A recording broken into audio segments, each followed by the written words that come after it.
There we go. Let's see if there's anyone else that still needs to be added. I think that's everybody. Welcome, guys. Great. One person in the waiting room still joining. One moment. Let's just give them a chance. Thanks for waiting, guys. Yeah, I'm just gonna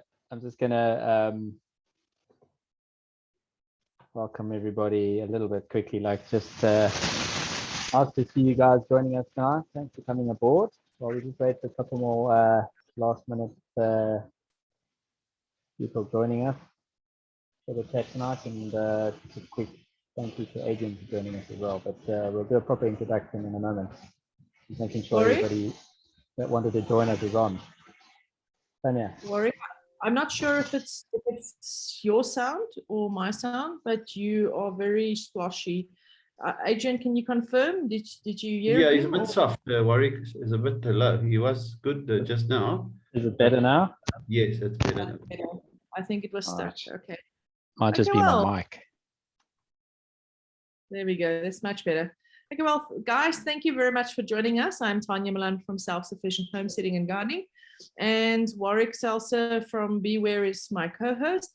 And we do some synergy talks on beekeeping and anything related to homesteading. And we on episode, what are we? 34. 34. Yeah. Last year, so it's been an enjoyable ride. So tonight we have a special guest. We've got Adrian De Melo from Melo Chicks, and we are going to talk about incubators. So Adrian, thank you very much for joining us, and thank you for being willing to share your knowledge. And then all the other Adrians on the group, welcome. And the other people that are not Adrian, welcome to you as well. We're really glad to have you on board. We're going to be talking a bit to Adrian, the main Adrian tonight, and then at the end we'll give you some time to ask some questions. Warwick, over to you. Brilliant. Yeah, no, that's great. Thanks again, Adrian, for coming on board tonight and for inviting guys from your connections from your group as well. So welcome to everybody from our side and your side, and wherever you're from tonight. It's amazing to have a great group tonight for the chat. Yeah, I mean, I've never used an incubator, so tonight's going to be amazing, and I look forward to hatching something awesome on tonight's Zoom, as we said in the emails that went out, and looking forward to hearing about what we can do with incubators. I mean, I understand the basic premise of the thing, but I'm quite keen to know the ins and outs, and I'm sure everybody else is as well. So we're going to have a questions and answer session a little bit later on towards the end. But if there are a couple of questions in between at specific spots, just some house rules, raise your hand, use the raise a hand setting in your reactions, and then you can come on and have a chat and or have a question. But otherwise, let's see if we can leave them until later, or you can type them up in the chat thing just below. If you click on chat and you type the question up, then we'll answer it. We'll look at it and then have Adrian answer it from there. Great, cool. So that's some house rules. You're welcome to leave your videos on, guys. Just put your mute on for us. Unless you are going to ask a question. So awesome. Let's kick it off. Adrian, tell us about yourself. Who are you? How did you get into hatching and incubating? Yeah, hi everybody. Thanks for inviting me to share some of my sort of experiences on this group, Warwick, and I'm sure some of the people also interested in some of the homesteading topics that you are doing together with Tanya. So I mean, they fit quite well together. I'm actually not I'm actually an IT guy. Okay. And I got into the chicken business last year around January because of COVID-19. We had another business which was a sort of supplied events, and because of COVID it literally shut down overnight.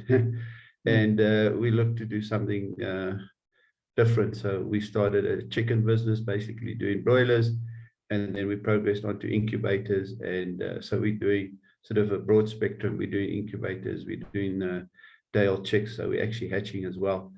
And we're supplying sort of poultry equipment.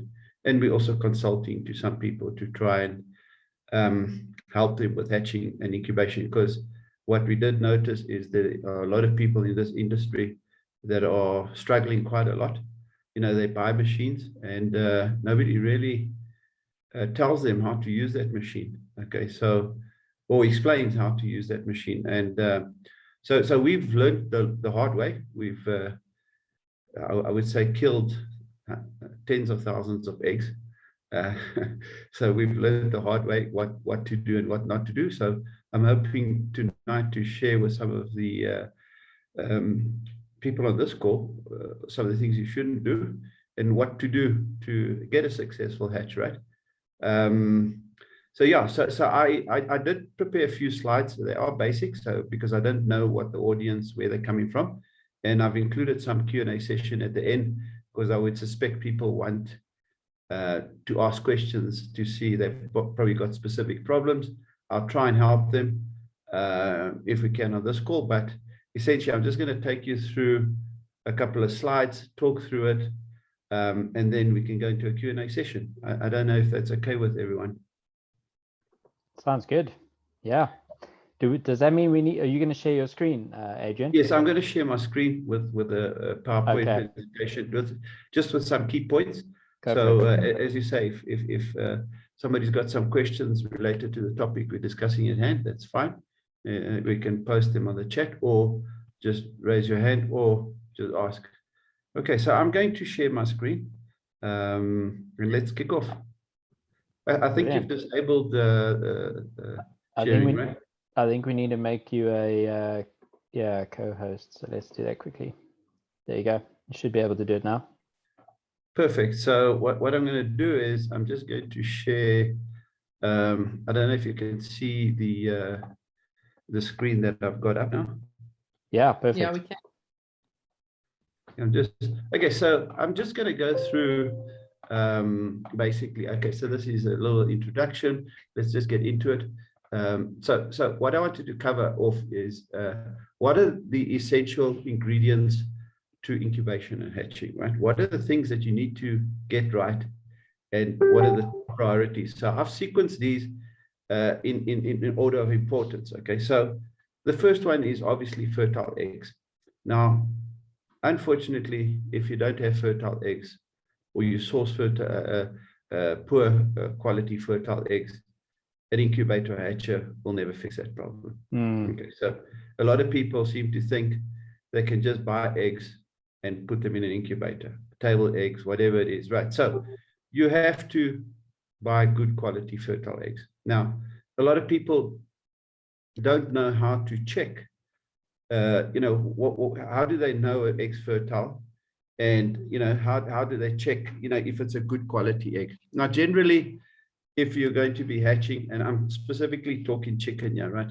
So I don't want to cover all the different types of eggs you can hatch, right? But specifically covering chicken, we can talk about duck and all other poultry type of, but essentially the chicken, you want an egg that's sort of it doesn't have any cracks. The surface is porous. It's not too dirty. It's got to have a good weight, so it can't be too small. So generally what they call a medium to large egg, which is from around 45 grams to about 65 grams. That's what you want to have as an egg, right? That you want to incubate. So if it's very small, and I'm not talking about quail eggs, I'm talking chicken, right? Again, then you're going to find that that you're going to have poor hatch rates, right? So try, if you're sourcing them or you actually producing your own fertile eggs with your own flock, try and select those that are a good shape. So they should be oval, they shouldn't be elongated, they shouldn't be too large, they shouldn't be cracked. The surface of the egg should be smooth, shouldn't be porous. You know, so you can look at an egg and basically on weight and sight, just make sure that it looks good. Then you also got to make sure that the fertile egg that you get, it can't, generally we like to say you should incubate an egg within 7 days. Some people go to 14, but what we've noticed is after 7 days, the hatchability of that egg sort of drops off quite drastically, right? So you want to make sure that your eggs that you incubate are not older than 7 days. So if you're collecting from your own flock, you can batch them up to about the day 3 or 4. and then you need to incubate them. Don't let them go to day 40. And then you can do some sample testing to see that those eggs are actually fertile. So, you know, there's a lot of people who have sort of different kind of breeds of chicken, Brahmas and all those kind of breeds.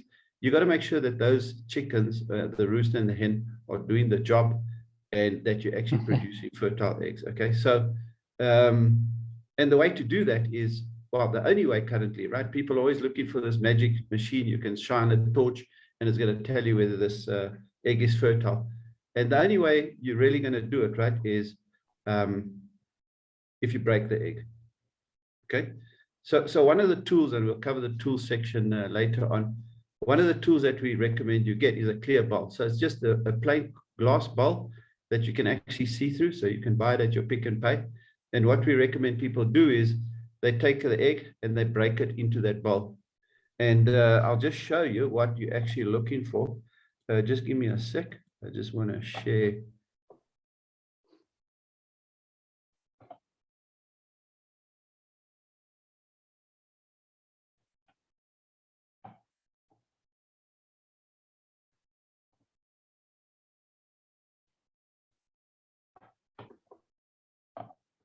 I'm not sure if you can see my screen.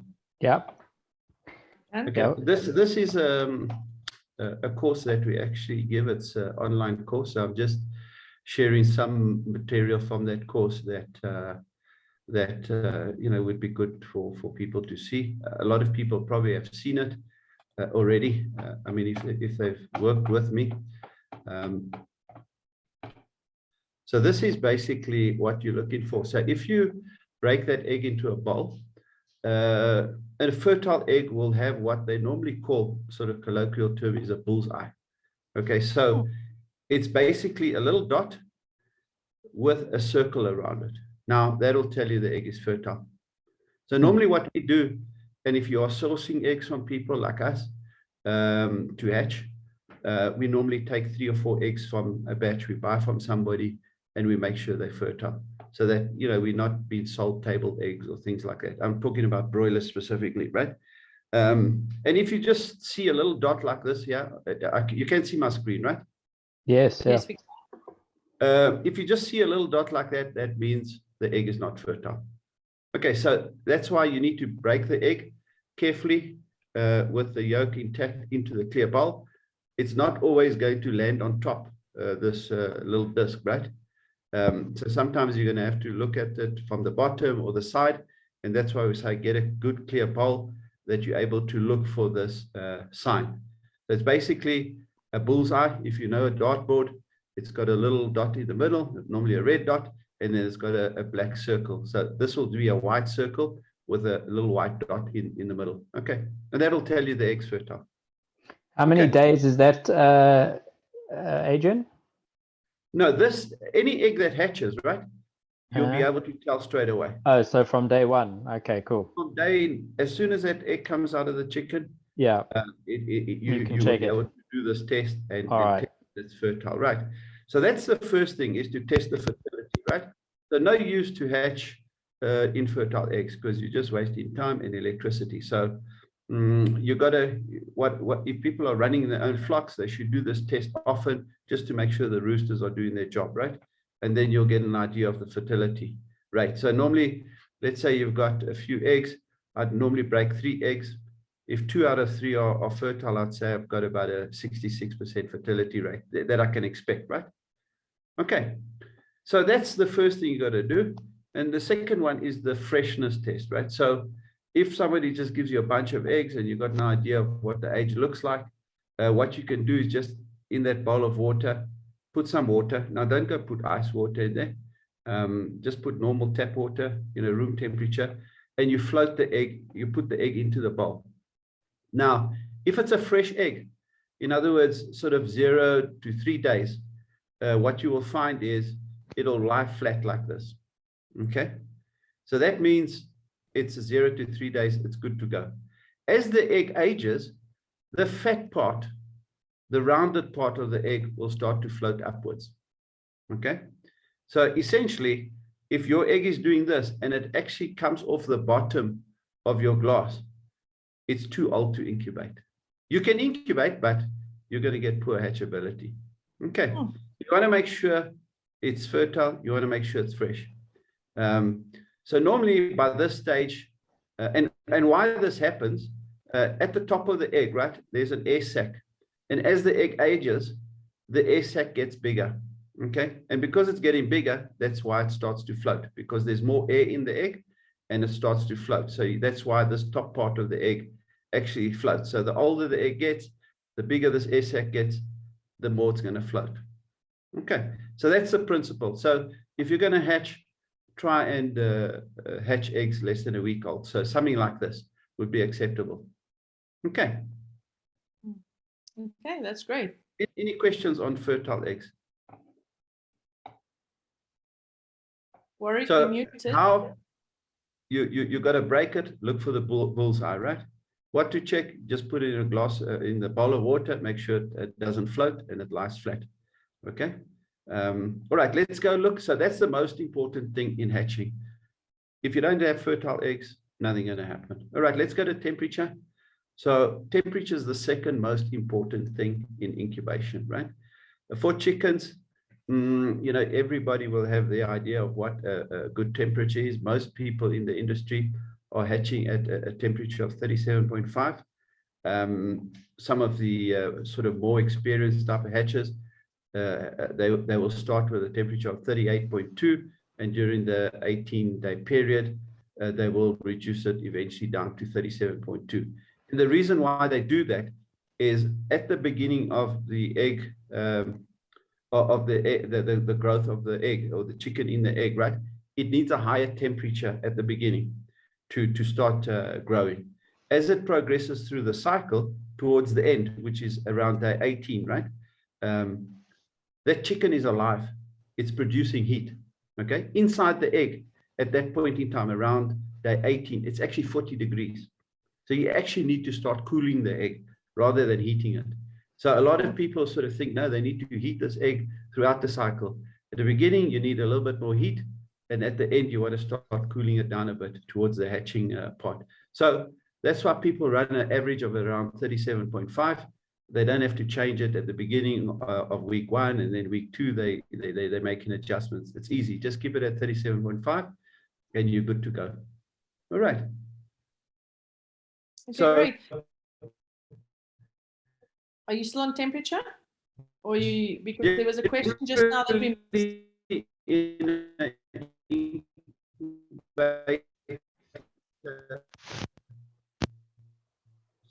Oh, connection is bad.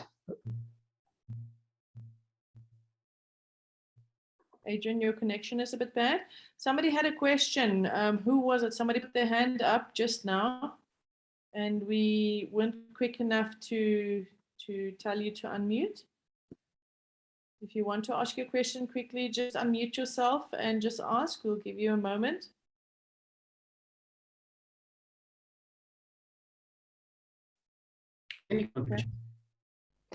No, okay. So she says again to us, you girls get cold easily. So we said, yes, we feel the cold terribly. And she puts the aircon on like 18. Anyway, so she said that some of the other branches, the girls have also... I think this is not a question. it's not a question, no. All right, I'm trying to find whoever this is to mute them. It was one of the Adrians that had the hand up, but maybe it was just they weren't sure how to use the tools. I'm not sure, but that's cool. All right, so you able to switch back to your slides there, Adrian, for us? Yeah, I'm going to share it now. Okay, so can you see my slide? Yep. Yes, we back can. up. Thanks. Okay, so essentially where people struggle with temperature, right? There's a phenomena called cold spots, right? And normally that happens because you don't have enough circulation in your incubator. So in other words, your fan is too small. It's not circulating the heat properly throughout the incubator. So what would happen is you would get some cold spots in an incubator that are not at 37.5. At an ambient temperature of about ambient temperature internationally is 21 degrees. So if you run at 22, 23, it's perfect. In fact, if you turn it off, it's cold enough, you know? Okay, so what you want to do, normally you want to make sure that you have good circulation in your incubator. Make sure your fans are clean. Make sure that they're operating properly and they're actually circulating the air in your incubator, and that you have a uniform 37.5 throughout your incubator. So that's very important. Otherwise, what you will find is some parts of your incubator where you have your eggs located, those eggs will not grow properly, and eventually they won't hatch. Okay, so temperature is very important, and a uniform temperature within your incubator. So you've got to have a good incubator design, you know, to make sure that the fan is circulating that heat throughout. All right, and any questions on temperature? Yeah, I think maybe so I mean, does it matter if you've got if the outside ambient temperature is pretty hot? Does that make any difference, or will the machine regulate itself? Okay, so what I always tell people or users of incubators, an incubator is not a fridge. Okay, so incubators are designed to heat air and to moisten air, right? So and I'm talking about home or sort of semi-professional kind of incubators, not these commercial ones that you'll find in big hatcheries that are doing 100,000 eggs and so on. I'm talking about. So yes, ambient temperature is very important, and that's on slide 2, right? Normally, a manufacturer of an incubator will tell you they would like the ambient temperature to be around 20 to 30 degrees. Now, you can imagine, and we've had some customers that are sort of in Limpopo, the temperature gets to 40 degrees. That's it, Now, if you're running in a temperature of 40 degrees, your incubator is sucking in that 40 degree hot air. It's never going to be able to cool that air. Okay. So yes, heating, if the ambient temperature is too cold, your incubator is going to work overtime. It's going to use a lot of electricity, right, to heat the cold air. So that's why they recommend you sort of run it between 20 degrees and 30 degrees. Sometimes if it's too cold, you know, if you put it outside and it's sort of minus temperature, the heating capacity of your machine or the element in your machine may not be able to heat the eggs up to 37.5. So it depends on what element, heating element that you have in your machine, and can it heat it up from the lowest temperature, your lowest temperature in your environment. Generally, manufacturers spec elements and things like that to run in environments, like I say, between 20 and 30 degrees. So if you are in an environment that you've got a 40-degree temperature, what we normally tell people to do, either put some air conditioning in or get some cold air running through that room, you know, some cross ventilation, which helps to draw in a lot more cooler air, and then it allows you to cool the incubator down. Okay. Excellent. So yes, ambient temperature is important, and not only ambient temperature, but also ambient humidity, right? So I'll talk about humidity. It's on the further slides, right? But humidity is not one of the top items, you know, for hatching. First is fertile eggs, second temperature, third one is ventilation. Now, people get confused with what is ventilation, okay? And generally what ventilation is basically how much oxygen or how much fresh air is your incubator sucking into the incubator, into the incubator, right? So at the end of the day, just a number, day 18, your egg, a chicken egg, will require 4 liters of fresh air per day. Okay. So if you have an incubator of 100 eggs, that incubator is going to need fresh air sucked into it via a fan or any other mechanism, right? Via some ventilation holes, or depending on your incubator design, it's going to need 400 liters of air. If it's not getting 400 liters of air, the chicken in that egg is suffocating, okay? And it won't grow optimally. Wow, okay. Yeah, that's good so to a lot know. of people, what they do is they think, oh, my incubator's getting cold. Let me close all these holes in the incubator. No, you're going to kill your eggs. You need to get fresh air into your incubator. Okay. So That's remember the number, it's 4 liters of air. I think there's about 21% oxygen in air. So you need 4 liters per day per egg at day 18. Okay. If your egg doesn't get that, or your little chicken doesn't get that, or chick or grown chick, it's gonna in some way be impacted, either growth or it'll die. All right. The other, any questions on ventilation? I don't know if there's questions on ventilation. I just want to tell you, Adrian, in the chat, there's questions being asked, and we can address them when they are relevant, but we can quickly you can read them quickly and see when, because one I think needed to be answered. Let me just answer them. So let me just answer them while I'm here. So one is about preheating. Yes. Yeah. So normally what would happen, and I'll cover that further in the presentation, but I can take that question now. Yes, you generally want to preheat your eggs, right?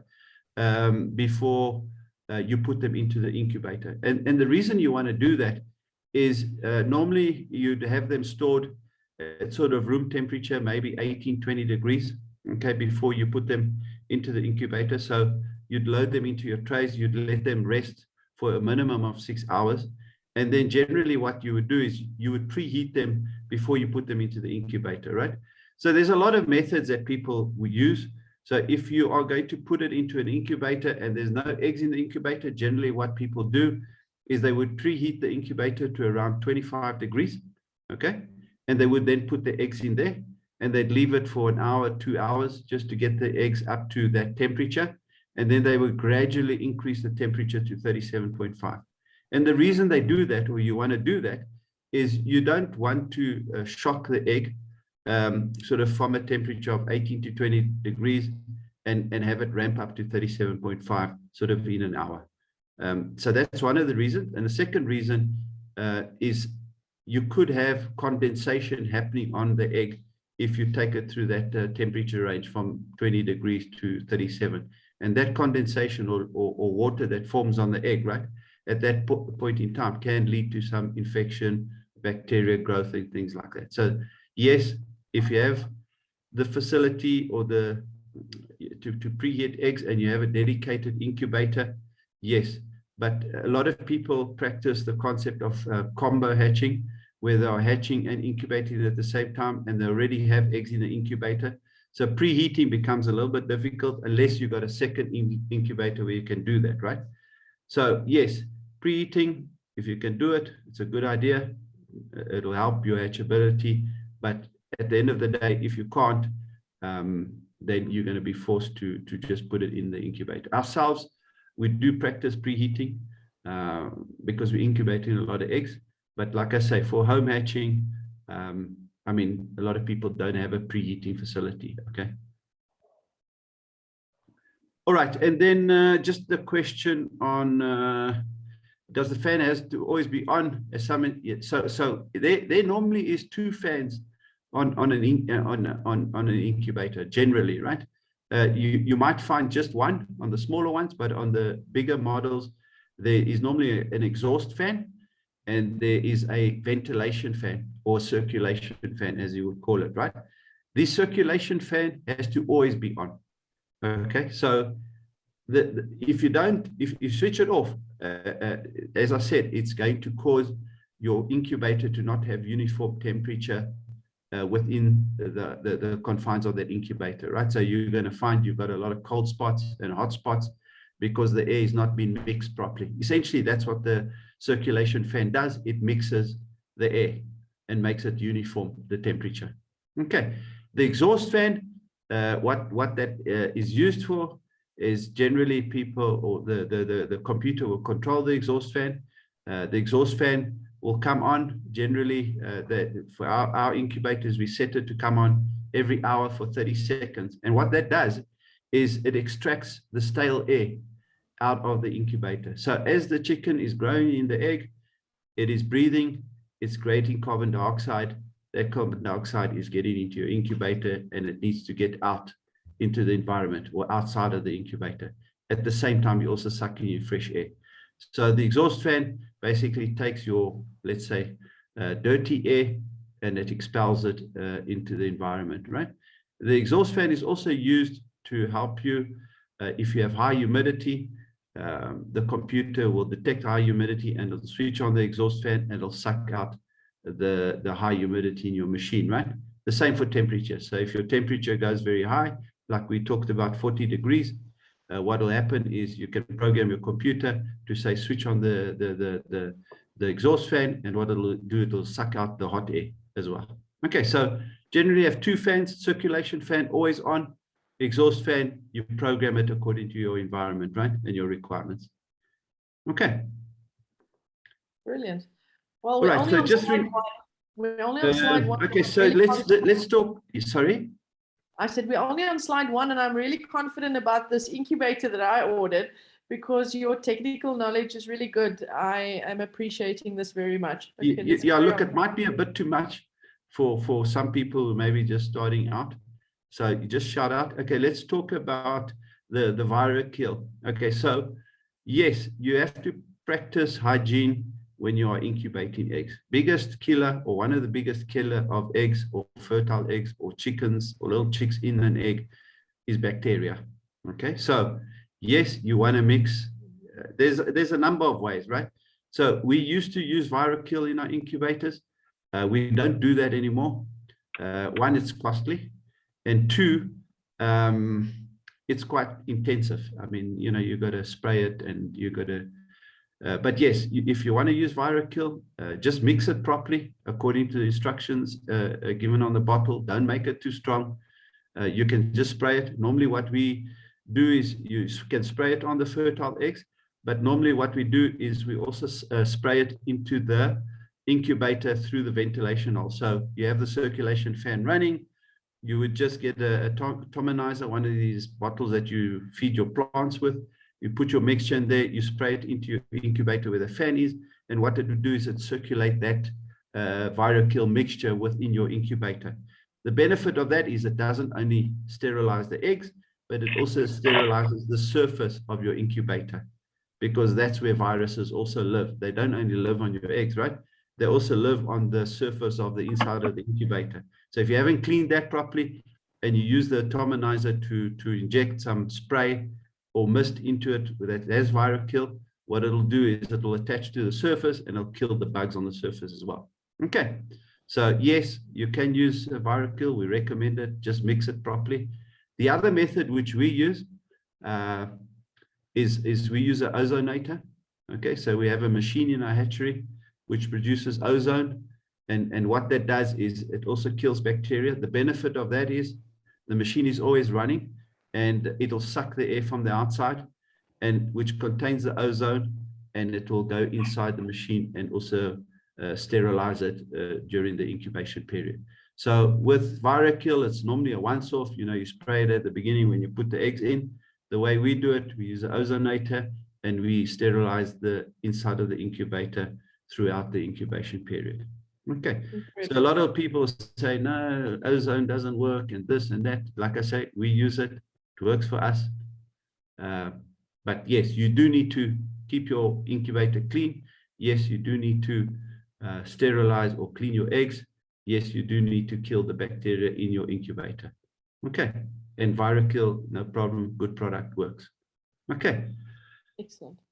Great, thanks. Okay, so let's just move on. I know there's a lot of questions, otherwise I'll just be doing questions, but let's just move on. Okay, so we've covered ventilation, turning. All right, so what turning is about. Now, normally a chicken, it takes 21 days to hatch a chick. Okay, so it's normally broken up into 2 cycles. The first cycle is what they call incubation, which is day 1 to 18. And the second cycle is normally called hatching, which is from days 19 to 21. Okay, so for the first 18 days, you need to turn your eggs. So in other words, as you incubate, now some incubators have an automatic turning function where they will turn your eggs every hour or every 90 minutes. We recommend normally at least we recommend that you turn your eggs at least 3 times a day if you're using a manual method, right? You should do it an odd number of times. So either 3, 5, 7, you know what I mean? So if you're doing it automatically and your computer in your incubator is controlling that, then you would normally set it between an hour to 90 minutes. Don't go and set it to 1 minute. You're going to get scrambled eggs. You need to rotate them. And the reason why you need to rotate them, right, is because if you don't rotate the eggs and you just keep them in one position during that day, 1 to 18, what will happen is the chicken will start to attach to the shell of the egg, and what will happen is it'll die. Okay, so you rotate the egg simply to not allow the chicken to grow on the egg, and also to mix up the ingredients or the nutrients within the yolk, right? To give the chicken a more sort of consistent nutrient supply. Okay, so that's 2 of the reasons. So frequency, you want to do it at least 3 times a day if you're doing it manually.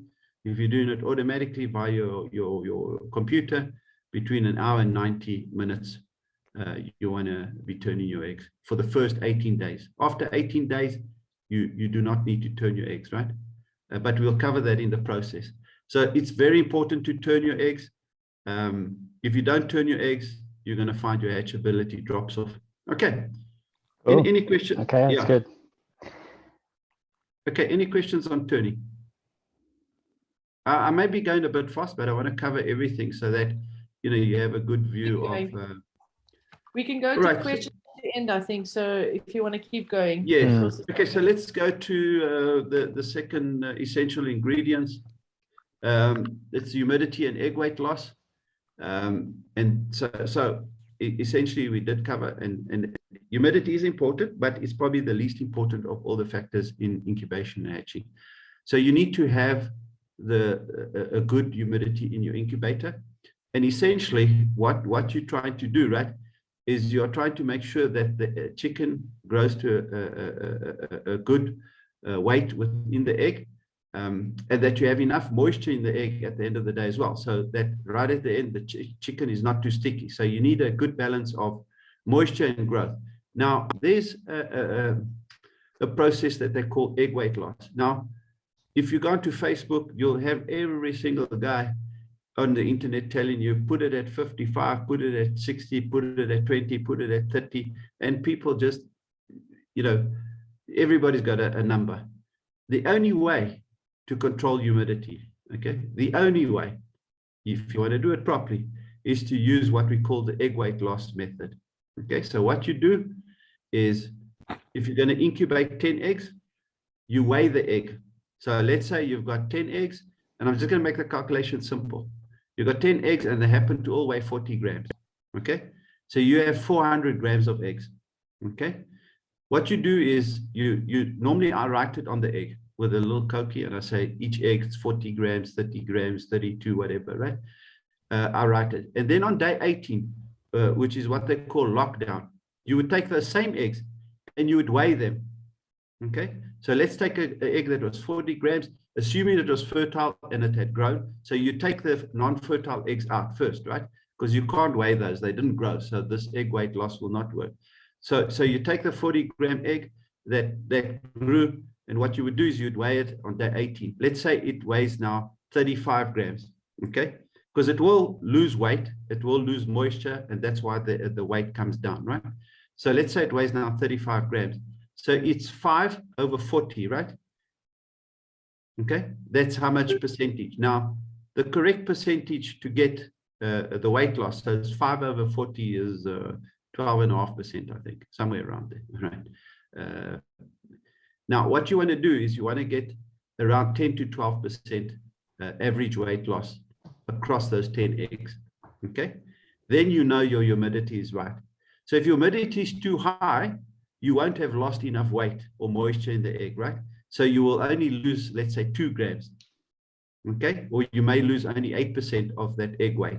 Then you know your humidity is too high in your incubator and you need to bring it down a bit, okay? If you lose too much weight, So let's say you out of 40 gram egg, it now comes out at 30, right? You've lost 10 grams, right? Which is 25%. Your humidity is too low. Okay. In other words, you've dried the egg out too quickly. Okay. So you need to increase your humidity. Now, you can't do this in one cycle. You're going to have to do 1-2 cycles before you can perfect the humidity setting in your incubator. Okay. And once you've got that egg weight loss ratio correct, between 10 and 12%, you don't need to change your humidity setting anymore. Okay. Now, why is it important to get the right weight loss for the egg? Okay. If the chicken grows too quickly, what will happen is there won't be enough moisture in the egg at the end. The air sac will be very big. And what will happen is when the chick tries and hatches, it'll be very sticky.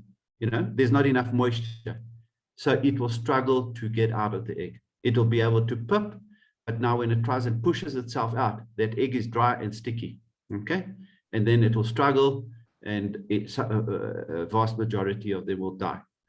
If your humidity is too high, what you'll find is the air sac will be very small.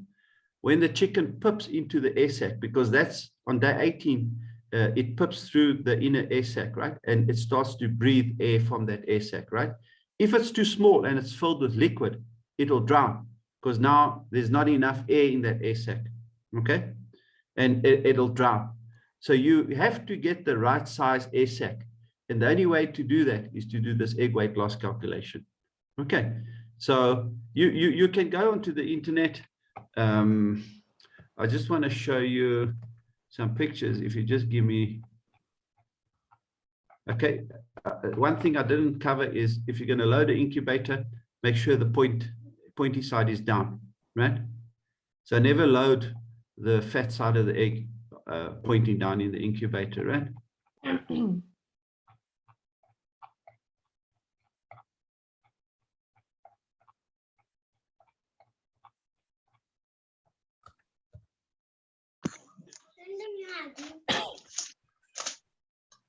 Okay, I'm not sure.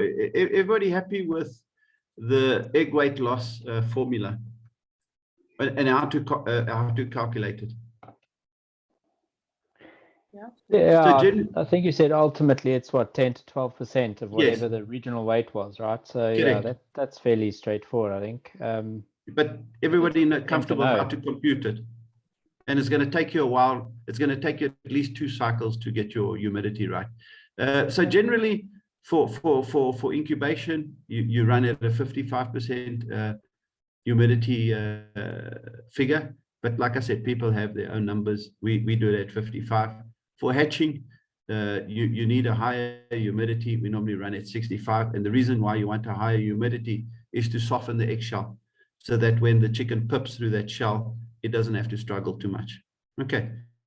So that's the only reason you want to have a high humidity during the hatching phase, is to make that eggshell a little bit softer for the chicken to be able to pip through it with its tooth.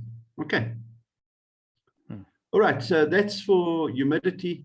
I suggest you use the egg weight loss method to calibrate or to fine-tune your incubators. Okay. And then the last essential ingredient, as we discussed earlier, is your environment. You know, you need to, like I say, put it in a well-ventilated area. Don't put it in a garage with all the windows closed, right? Because it needs fresh air, it needs to suck in fresh air. Don't put it outside in the garden where, you know, it's gonna get very cold at night and hot during the day. You want a stable sort of temperature throughout the day. Don't put it in front of your sliding door. The sun is going to hit your incubator. It's going to influence the temperature inside. So you want to have it in a stable environment where there's no drafts. You don't have direct sunlight coming onto it, and you have a supply of fresh air. Because remember, the exhaust fan is going to be running. It's going to be expelling carbon dioxide into the environment. It needs to get into the environment, right? Otherwise, it starts to stink. Not stink, but you'll smell it, right? So you need to have it in a stable environment where there's not too much temperature fluctuation, or drafts of air, or direct sunlight. Okay. So generally people put it in their garden, not in their garden, in their garage. It's a good place. You know, they got some sheds. It's a good place. You know, something sheltered. All right. Any questions on the essential ingredients? Okay, let's go to tools, and I'm just going to spin through the tools that you're going to need to do incubation and hatching. So you're going to need a laboratory thermometer, right? And why you need this is to calibrate your incubator. Now, a lot of people think there's a computer on their incubator and it shows them 37.5. And guess what? It's supposed to be 37.5 inside, but it's not. Okay. So rule number one, don't trust your computer. Buy yourself a laboratory computer, a thermometer. And when I say laboratory thermometer, not these Chinese ones that you find at the shops. It's a glass thermometer like you would have had maybe during your science lessons at school. It's a glass thermometer with a mercury bulb, right? You can buy them. We sell them, but get yourself a lab thermometer, right? That's the only way you can measure the inside of your incubator temperature correctly, right? Then you're going to need a nanometer, and this is, you don't really need this if you have bought a professional incubator, right? You'll need the lab thermometer whether you've bought a professional incubator or not, right? Because you want to be able to test your temperature in your incubator from time to time. We always tell people to at least check the computer every 3 months of hatching, you know, because computers do become faulty. You know, the sensors inside them get dirty, and then they start to not read temperature and humidity properly, right? So you want to be able to have a lab thermometer to help you pick up, you know, when these things happen. Because when a chicken hatches, it's got a very fine dust that it releases, right? That can clog up your sensors in your incubator. So you need to clean, and the lab thermometer will help you detect whether the thermometers or the hygrometer in your computer is reading correctly. The nanometer you'll only really need, and what this does is it measures airspeed. So normally what you do is, if you've got ventilation holes in your incubator, you would put the nanometer over that hole. It would measure the airspeed of the air going into the hole, and then there is a calculator or formula which tells you, based on the circumference of that hole, or sorry, the diameter of the hole and the airspeed of the air going through that hole, what is the volume of air being sucked into your incubator. And that's why I say that will allow you to measure how much air is being sucked into your incubator. So if you've bought a professional incubator, the manufacturer's normally done this for you already. Okay, so you don't really need to worry about that, right? But if you've built your own, or you're worried about whether it's getting enough air, you buy yourself a nanometer. Okay, hygrometer, that's going to help you measure your humidity in your incubator. Again, you want to make sure that you got something that can also calibrate and test your hygrometer in your incubator, right? To make sure that there's something that you can check or calibrate the incubator's thermometer or devices against. Okay, you need a candling torch. So on day 18, when you take what they call lockdown, when you take the eggs out of the incubator and you're moving them to the hatcher, you'd normally want to candle them. So I just want to show you, if you just candling. So sorry about that. I'm just shooting through some. So what you would do is you get a candling torch. Can you see my screen? Yeah. What you would do is you would candle. So you just get a torch. You put the egg on top of the torch. Now it's best to do this at night. Okay. At daytime, it's pretty difficult to do this. And what you're looking at is that day 7. This would be what an egg looks like at day 7. You'll start to see the egg growing. Okay, so you can see the chicken over here, and you'll start to see a whole lot of veins developing in the egg. Okay, so this is a fertile egg, and you want a candle using a candling torch. Okay, so this is what your egg will look like if it's dead or infertile. This normally happens because of temperature problems. You can see the egg was fertile, and what has happened is somewhere during the incubation, it's aborted, right? And it forms this bloodline, what they call a bloodline. And then this is an infertile egg. You can just see it's like a globe. You see no growth, there's nothing in it. Okay. Yeah, so that's really what you want to do. There's some pictures at day 10. Normally we candle at day 10 and we candle at day 18. Right, so you want to candle as often as you want, as you can. Normally what we do is a candle on day 10. Anything that's not growing, we take it out the incubator, right? Why do you want to do that? If you don't do it, the risk is that egg explodes in your incubator. If it explodes, it's going to cause some contamination of the other eggs, and you will get some bacteria growth, and it will impact the other eggs. So that's why we candle all the infertile eggs, or the ones that have got bloodlines at day 10. We take out the incubator so as to minimize the risk of rotten eggs exploding in your incubator. Okay, and then on day 18, same thing. When we move it to the hatcher, we don't want to be putting what we would call frot eggs, right? Or dead eggs into the hatcher. Same thing. If you do that and it explodes, you stand the risk of losing all your chicks in the hatcher. Okay.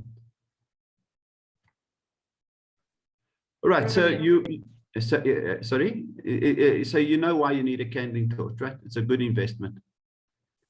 And you want to candle at least at day 10 and day 18. Right, let's go on to incubator choices and sizing. I mean, this is a difficult topic, but I mean, essentially, if you want to buy an incubator, just decide how many chicks you really want to produce a week. Do you want to practice what they call combo hatching, where you are hatching and incubating at the same time? There are some incubators, we sell those kind of incubators where you can hatch and incubate at the same time. Then there also, you get dedicated incubators and hatches where you can only incubate and then only hatch. So it really depends on your choice and your budget. You know, the bigger the incubator, the lower the cost of running it. So because of the scale or the volumes, so the smaller the incubator, generally the higher the cost or the hatching cost per egg. So just to give you an idea, a 352 incubator that we sell in terms of total cost to run that incubator for a 21-day period to hatch 352 eggs, you're looking at around 60 cents an egg in terms of electricity cost, right? Now, if you move to the top of range of an incubator, 2,900, that cost per egg drops down to 20 cents. Okay, so size, like I say, just choose what you want. You know, look at the space that you have, look at how many eggs you want to hatch, look at whether you want to do combination hatching and incubation. I would recommend, you know, looking at that. So and then you also got to look at your backup solutions for these incubators.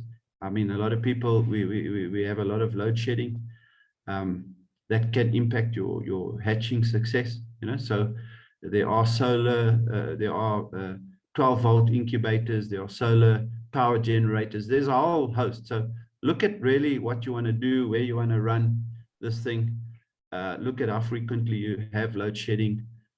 All those factors will determine you know, what incubator you buy. Okay. A lot of people, okay, let's go to the brooder and the sizing. A lot of people, you know, they'll buy an incubator, great. And then the chicks come on day 21 and then they say, okay, now what?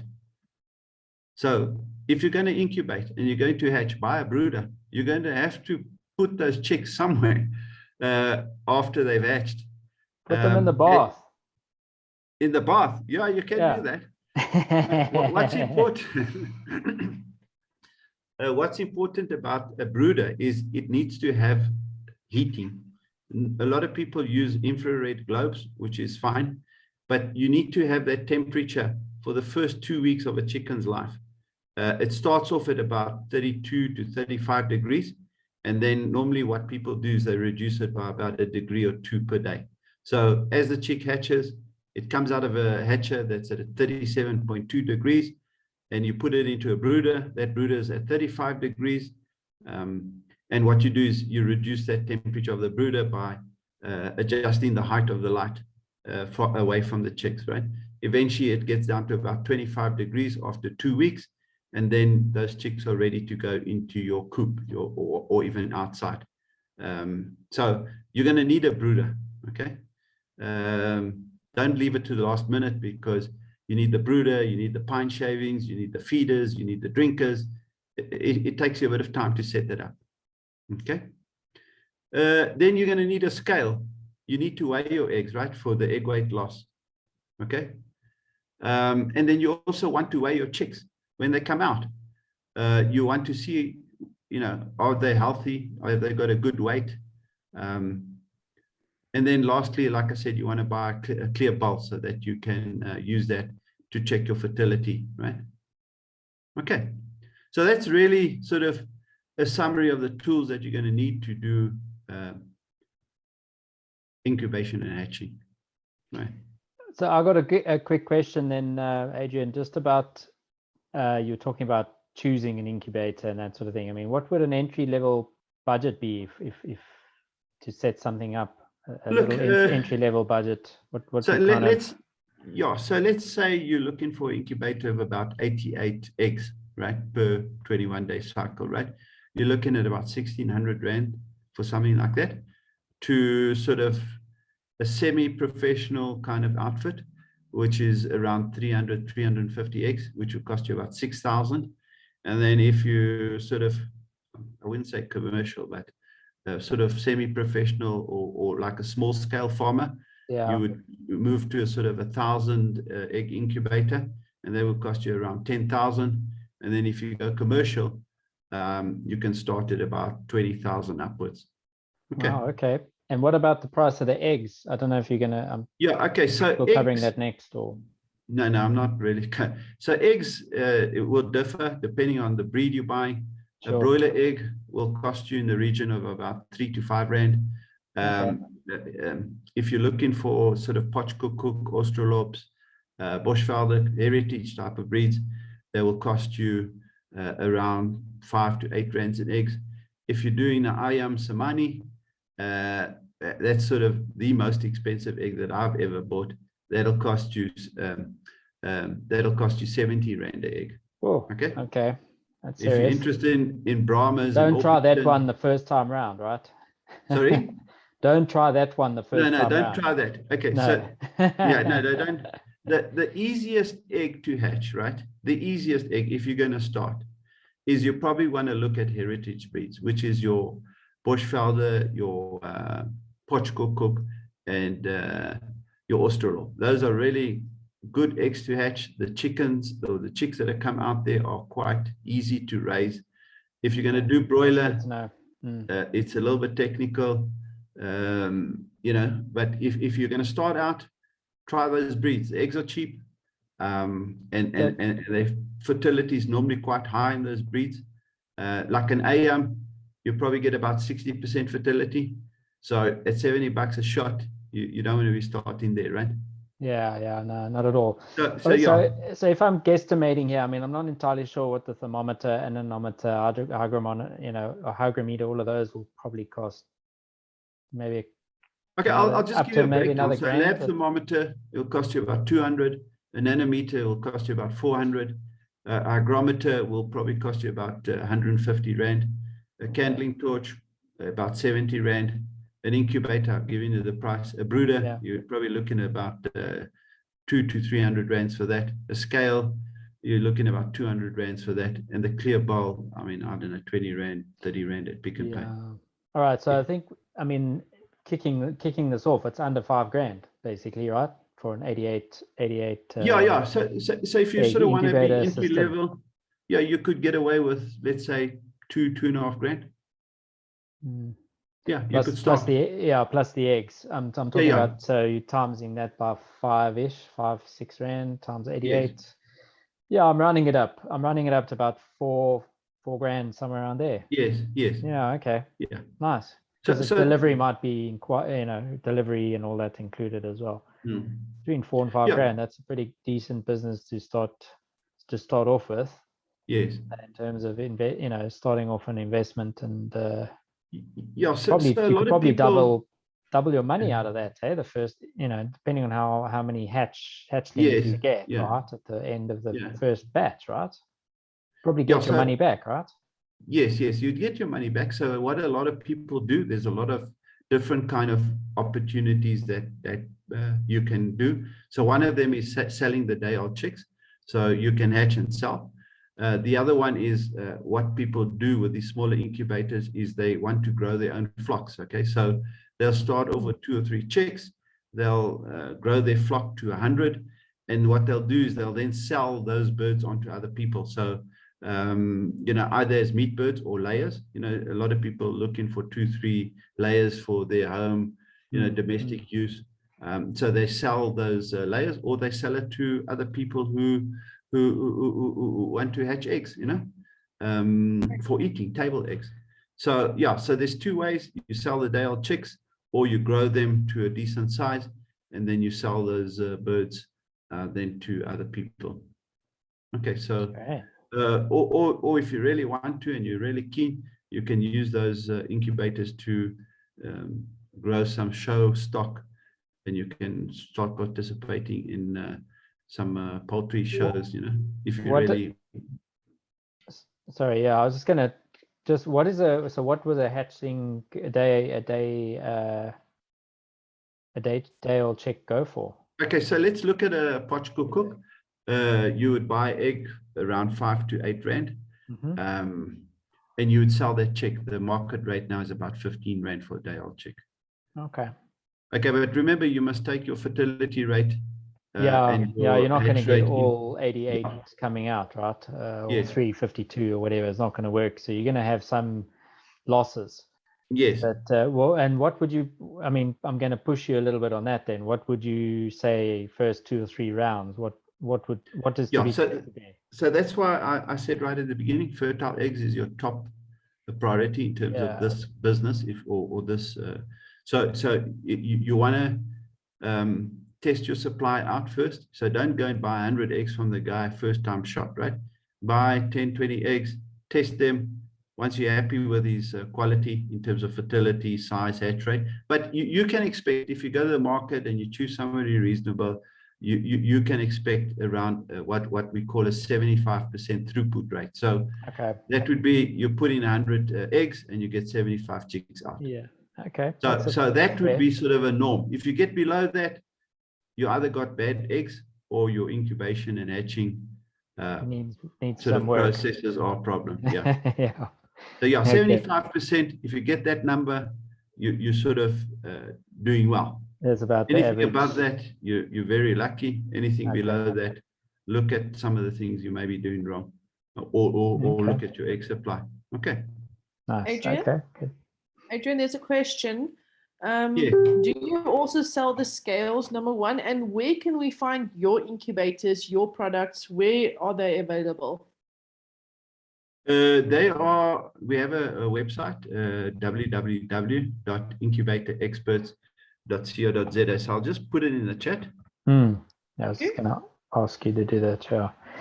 And then also, are you selling the scales? Not as yet.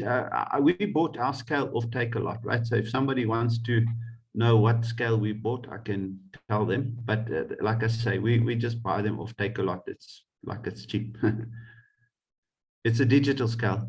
Basically anything that can measure. You don't want to buy a 5 kg scale, right? Because the chicken doesn't weigh 5 kg. So we bought one that sort of can measure up to 500 grams. So it measures up to 0.1 grams. Because you're measuring a 40-gram product, right? A chicken when it comes out, or a chick when it comes out, maybe it's going to weigh max 50 grams. So you don't want to go buy a 5 kg scale to go and measure a 40-gram egg. The accuracy is not going to be there. So definitely look for something that measures in grams, and doesn't weigh more than, or doesn't measure more than, say, 500 grams. Okay. Yeah. No, but if people are struggling, they can just WhatsApp us. WhatsApp number is on that website as well. If you're struggling to find a scale or you're unsure, you can just WhatsApp us. Okay. Brilliant. That has been really Yeah, good thanks, info man. tonight, Adrian. And I must tell you, I've had a sad day here on the farm. I came home to something that took my turkey eggs. I had 2 turkeys sitting on 25 eggs, and the eggs were scattered. They were supposed to hatch on Sunday, and they were scattered. So it's only a few days left. They were scattered all over the place, and there's 8 of the 25 eggs left. So if they were in an incubator, I might have had better luck. Yeah. If you're going to incubate turkey eggs, good luck. That's they're 28 days, eh? The turkey eggs. Yeah, that's a long time. So yeah. I think I'm not sure if people have any participants have any questions, but we really sort of got to the processes and timelines. I think we covered a lot of them. All I want to say is, as I said, there's 2 processes in hatching and incubation. There's the incubation cycle, which is day 1 to 18. On day 18, you would candle and you'd go into lockdown. Now, what lockdown means is you move the eggs from the hatcher, from the incubator to the hatcher, and you turn your egg turner off. So that's where you stop turning your eggs on day 18. And then the hatching, as I say, you need to have a brooder. What's important about hatching is you need to be prepared for that. You need to make sure the settings on your incubator are adjusted accordingly. The humidity is increased. You need to make sure that when you're taking the chicks out of the hatcher, right? Don't be taking out chicks every time you find a chick in your incubator, in your hatcher, right? Let the chicks get fluffy and dry. They can survive in your hatcher for at least 2 days. There's no rush to take the chick out of the hatcher, right? Wait till they're batched up a bit, but obviously don't allow too many of them to be in the hatcher that they start jumping and crowding each other, because they will stampede and they will kill each other. But if you are taking chicks out of the hatcher, make sure they're dry. Don't take wet chicks out. Rather leave them in. And like I say, normally hatching starts from day 21. We normally go up until day 23. Some people go up to day 25. Generally, we sort of stop at about day 23. Okay. So it's got basically 3 days. The majority of your eggs or chickens will hatch from day 21. Some might even come day 20, but generally about day 23, most of them have hatched. What we found is anything that comes after that, generally they're deformed or they're of poor quality. Okay, and you need to cull them. Okay. Okay, great. There's one more question. Any specific tips for incubating duck eggs? Oh, I'm still struggling there with those myself. Okay, so what I found, Tanya, is actually with duck eggs, it's getting good quality duck eggs. I've tried a number of suppliers. I had one supplier who gave me good eggs, but they no longer have capacity. They're hatching all the eggs they're keeping for themselves. So biggest problem I found is finding good quality duck eggs. The other thing is with duck eggs, some people they will say, yeah, you've got to moisten the eggs during the cycle, spray them with some water to cool them down. The people that I sort of buy eggs from, they sort of hatch these eggs just like a chicken, put them in the incubator. Remember, it's a 28-day cycle. So, your lockdown is going to be at day 25, not day 18. So they take longer to hatch. Yeah, there's not much different around duck eggs, just a longer period. Temperature is more or less the same, just the hatching or the cycle's longer. And then you need different trays, right? Remember, duck eggs are bigger, so you don't want to be hatching them in chicken egg trays. Okay. Okay, great. We've still got people wanting to be admitted to the room, and we've nearly finished. Yeah. Anyway, there's one more question. I don't know if it's relevant now, because we're talking about incubating. They're asking, can you explain the vaccination for chicks for small scale? It's a bit outside the spectrum of tonight. Yeah, we can just, I can give some pointers on that, right? So Generally, and it depends what chicken you are going to vaccinate, right? So specifically, there are different there are different vaccination programs for broilers and layers, right? So generally, a broiler, what they do is around day 2 or 3, they bunch up a whole lot of the chickens. Now, you buy a vaccine called the Clon H120. There are others. And what you generally do is you mix it in water. Now, when you mix it in water, it's got to be clean water, first of all. And then normally what you do is you would, the chicks are in your brooder. What you normally do is you take the drinkers out of the brooder sort of an hour before you administer the vaccine. That makes sure that the chicks are thirsty when you actually then put in the vaccine, right? Because you would put the vaccine in the water into their drinkers. So when you introduce that vaccine to the brooders, those chickens are thirsty and they'll drink that water. That's what we find is the best way to vaccinate chicks, is through drinking water. Other people use a spray or atominizer.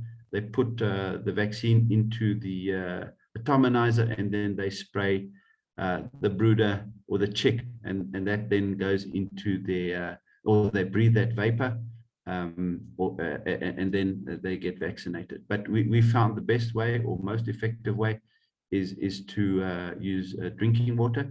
What's important about for small scale is the vaccines come in doses of 1,000.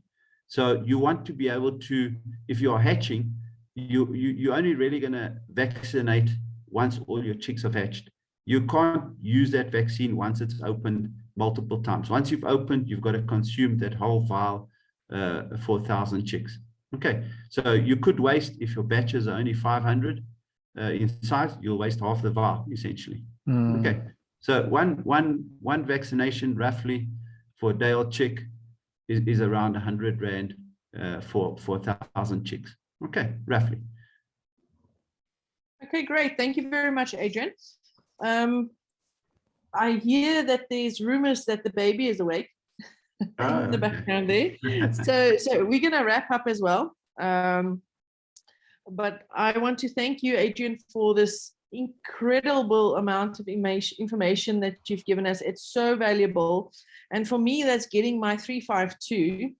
I'm really excited. So now I've learned so much and I'm prepared to receive my incubator from Melo Chicks. And very, very good content that you've shared with us tonight. Thank you very much for doing that, Adrian, and we really appreciate it. Thanks for everybody for coming through. If there's any other questions, you can just get a hold of us on WhatsApp or email, and we'll try and attend to those. Brilliant. Perfect. No, thanks again, Adrian and Tanya. Yeah, it's been an excellent night.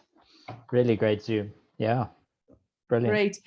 And if anybody wants to talk more in general, Self-Sufficient Homesteading and Gardening is our group's name on Facebook. You can join us there. I've put in the chat earlier on, I've put the link to Self-Sufficient Homesteading and Gardening. We talk about incubating, we talk about normal hatching, we talk about gardening, we talk about producing our own meat, etc. So come join us on the group and come see what it's all about.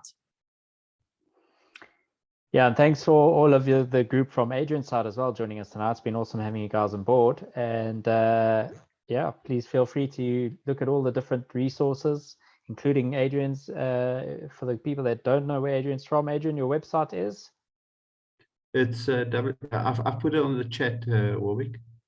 Okay. Yeah, just give us, let us know what it is as well on the video, because the video won't always have the chat in it afterwards for the replay. How would I do that? I'm not sure. Just tell us. www. Yeah, it's www.incubatorexperts.co.za. So if you go to Google and you type in incubators, it'll come up as one of the all right, man. Perfect. links. But yeah, www.incubatorexperts.co.za. Excellent, man. Yeah, because what we'll do is we'll put this on. We normally put the replay on our replay website as well, and then on the YouTube channel. So then these people that will watch the video will see where they can get in touch with you guys, man, which is awesome. So thanks very much. It's been an awesome night, and good luck to all of you guys hatching wherever you are. And if you'd like to also be, if you're interested in doing anything else, like Tanya was talking about, I deal with the beekeeping side of things, making honey, pollination, etc., etc. So if you guys are interested in that, we do courses once a month, and you guys can join us through the Self-Sufficient Homesteading and Gardening group, or / Beware ZA on Facebook. All right. Excellent. Thank you, everybody. And we will be advertising our next talks on the groups as well. So just keep watching and you'll see what we talk about next time. All right. Sure. Good Thank night. you. Enjoy. Thanks, Okay. guys. Bye. All the Bye. best. Ciao, ciao.